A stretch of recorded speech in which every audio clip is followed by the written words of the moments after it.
ఖమ్మం వెలుగుమట్ల బాధితులకు మద్దతుగా జాగృతి అధ్యక్షురాలు కవిత 3వ రోజు దీక్ష కొనసాగబోతుంది.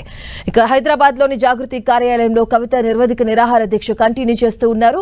వెలుగుమట్లలో కూల్చిన చోటే పేదలకు ప్రభుత్వం ఇల్లు కట్టి ఇవ్వాలని కవిత డిమాండ్ చేస్తున్నారు. 3వ రోజు పలువురు జాగృతి కార్యకర్తలు కవితకు సంఘీభావం తెలిపారు.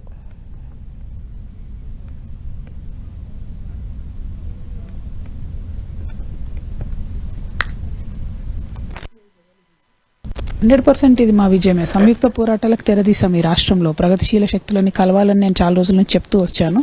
అందులో భాగంగా ఎస్సీ ఎస్టీ బీసీ జేఏసీ వాళ్ళతో కలిసాము. ఈరోజు డాక్టర్ విశారదన్ గారితో కలిసాము. రేపు పొద్దున కలిసి వచ్చే అన్ని పార్టీలతో, న్యూ డెమోక్రసీతో కలుస్తాము, సిపిఎంతో కలుస్తాము. అట్లా కలిసి వచ్చే అన్ని ప్రగతిశీల శక్తులతో కలిసి ఒక విప్లవాత్మకమైన మార్పు తెస్తాం. ఎందుకంటే నిన్న చేసిన బలమైన పోరాటం, ఇన్ని రోజులు అందరూ టూరిస్ట్ లాగా వచ్చి వెళ్ళారు.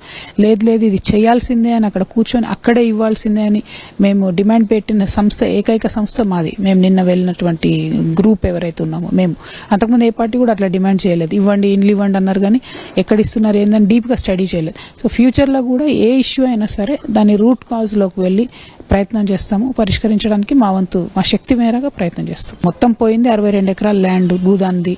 ఒక్కొక్క మామూలుగా భూదాన్ని యజ్ఞ బోర్డు ఇచ్చే సర్టిఫికేట్స్ నిన్న చూసాం మేము.